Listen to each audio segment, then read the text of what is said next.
Olá, nesta análise, vamos mergulhar nos achados de um estudo técnico que investiga um dilema clássico da metalurgia, a relação inversa entre dureza e tenacidade. O material em foco é o ferro branco de alto cromo e a chave para quebrar esse paradigma, como veremos, pode ser um elemento de liga específico, o titânio. A nossa apresentação seguirá uma estrutura bem definida. Começaremos com o problema e a hipótese de partida. Em seguida, vamos detalhar o procedimento experimental, analisar os resultados microestruturais, correlacioná-los com as propriedades mecânicas e, por fim, apresentar as conclusões do estudo. Pois bem, o ponto de partida para esta pesquisa é um desafio recorrente na engenharia de materiais, principalmente quando o assunto são ligas projetadas para resistir a condições extremas de abrasão. O material objeto deste estudo é o ferro branco de alto cromo. A melhor forma de visualizá-lo é como um compósito formado in situ. Ou seja, ele é como um concreto armado em escala microscópica. Temos fases extremamente duras, os carbetos do tipo M7C3, dispersas em uma matriz metálica mais mole e tenaz, que é a austenita. É essa combinação que confere a ele sua altíssima resistência ao desgaste. E isso nos leva diretamente ao problema central, um dilema clássico para essa classe de materiais. Intuitivamente, para aumentar a resistência à abrasão, poderíamos aumentar a quantidade de carbetos duros.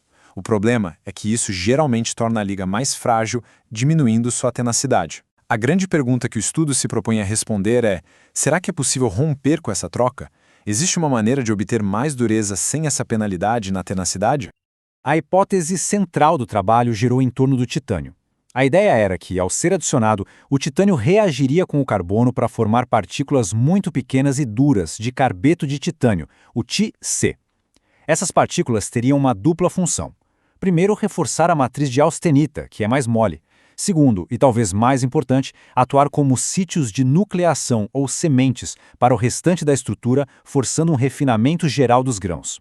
A expectativa, portanto, era clara: aumentar a dureza mantendo a tenacidade estável. Certo. Então, como essa hipótese foi colocada à prova?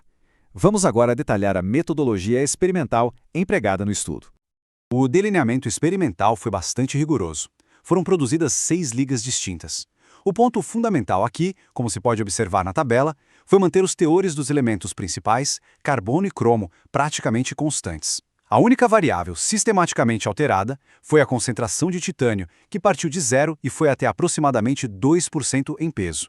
Esse é um desenho experimental muito eficaz, pois permite isolar o efeito específico do titânio.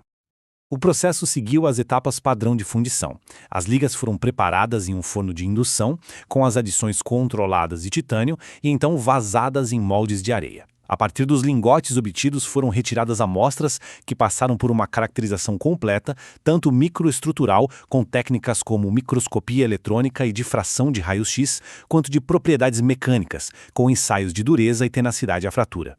Passemos então aos resultados. O que de fato foi observado na análise microestrutural? Qual foi o real impacto do titânio na, digamos, arquitetura interna do material? Vamos começar pela nossa amostra de referência, a condição de controle, que é a liga sem nenhuma adição de titânio. O que vemos é a microestrutura clássica para este material. Carbetos eutéticos de cromo, grandes e em formato de bastonetes, imersos na matriz de austenita. Este é o nosso ponto de partida. Agora, com a adição de titânio, o cenário microestrutural muda de forma significativa. Começam a surgir partículas pequenas e poligonais dispersas na matriz. Análises por difração de raio-x e EDS confirmaram que se tratava de carbeto de titânio. Importante, a quantidade dessas partículas aumentava proporcionalmente ao teor de titânio. O mecanismo é que elas se formam em altas temperaturas, antes do resto da estrutura, servindo como sítios heterogêneos para a nucleação da austenita. E esse efeito de nucleação teve uma consequência direta e bastante mensurável, um refino acentuado da microestrutura.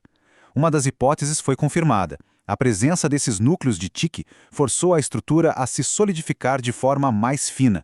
A medição do espaçamento dendrítico secundário, que é um parâmetro que indica o grau de refino, mostrou uma redução de 25 para 18 micrômetros. E, como sabemos em metalurgia, uma estrutura mais fina geralmente leva a melhores propriedades mecânicas.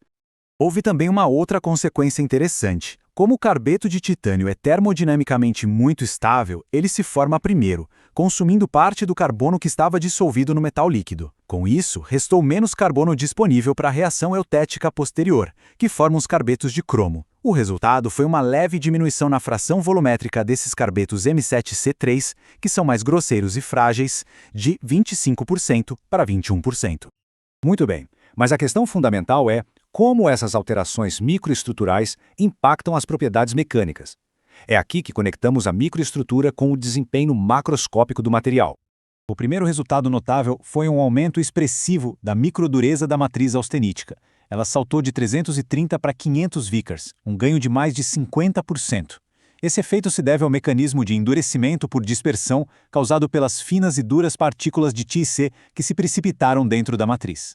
Naturalmente, o endurecimento da matriz se refletiu na dureza global da liga. A dureza Rockwell-C, ou dureza Bulk, subiu de 48 para 58 HRC.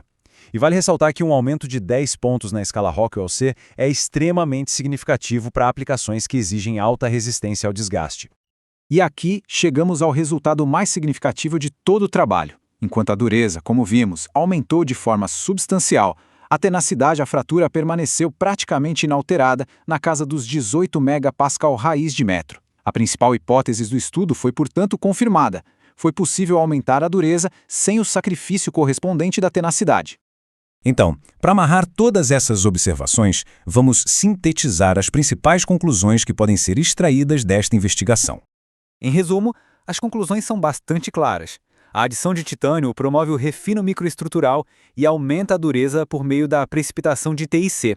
E o ponto-chave para entender por que a tenacidade não foi prejudicada está justamente em um balanço.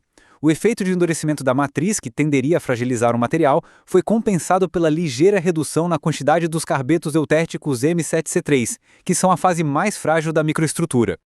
E esta citação, extraída diretamente do artigo dos autores, sintetiza a principal contribuição prática deste estudo. Eles demonstram uma estratégia metalúrgica viável e eficaz para otimizar as propriedades de uma classe importantíssima de materiais de engenharia. E como é característico da boa ciência, esta pesquisa não apenas responde a uma pergunta, mas também abre caminho para novas. A conclusão nos leva a pensar nos próximos passos. Como controlar de maneira ainda mais precisa o tamanho e a distribuição dessas partículas de TiC? A resposta para essa pergunta pode ser a chave para levar o desempenho dessas ligas a um patamar ainda mais elevado, um campo fértil para futuras investigações.